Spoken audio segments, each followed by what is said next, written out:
The measuring of transformation instead of participation, creating real behavioral change, because that's what it's all about. It's about creating lasting, sustainable change that is going to help us shape the world for the better going forward. We can participate in formal learning, and there's a time and there's a place for that. However, I think it goes back to that there is no better way to learn than by experience itself.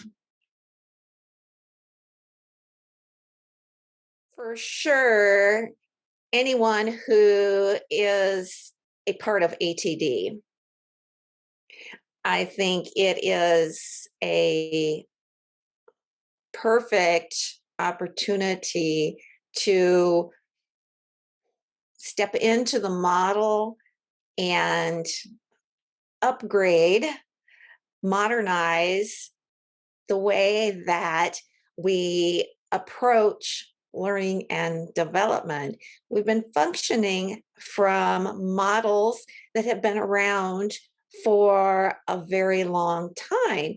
And the other thing I like about the model is that it honors the foundational pieces of those first models, and it also acknowledges the fact that we are in this new digital age that allows us to approach learning and development in a different, more dynamic way.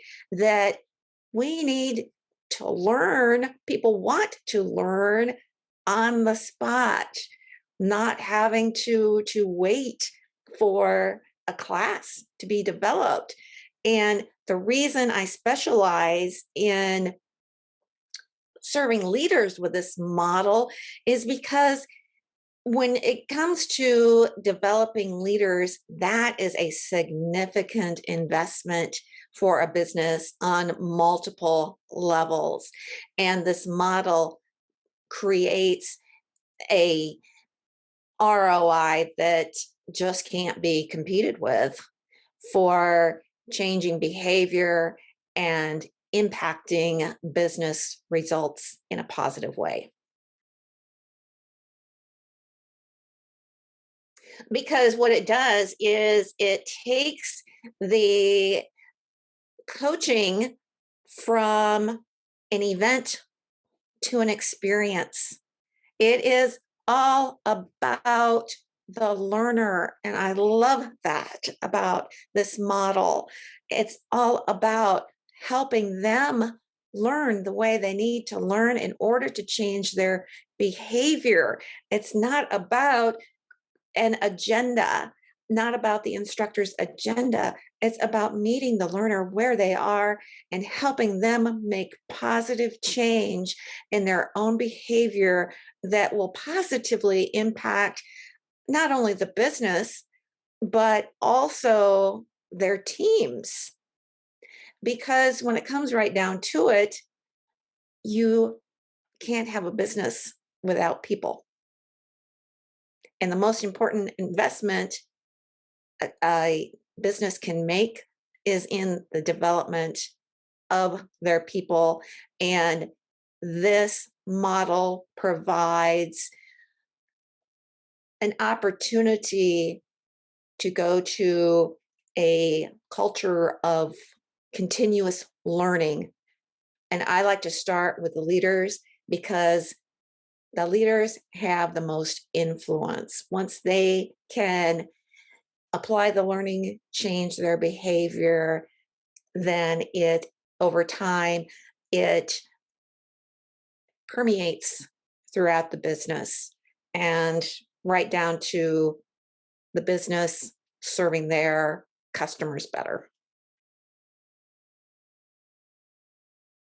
my gosh, if everyone adopted this model, we would have cultures of continuous learning and innovation, psychological safety.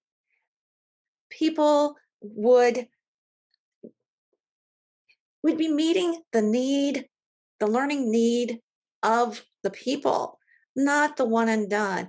I experienced that in my K through 12 education, and it was very damaging for me. There was a lot of things I had to overcome. I joke that I came out of it with, you know, the three R's: reading, writing, and arithmetic, but also a diploma in self doubt, which was not of service to myself or anyone else.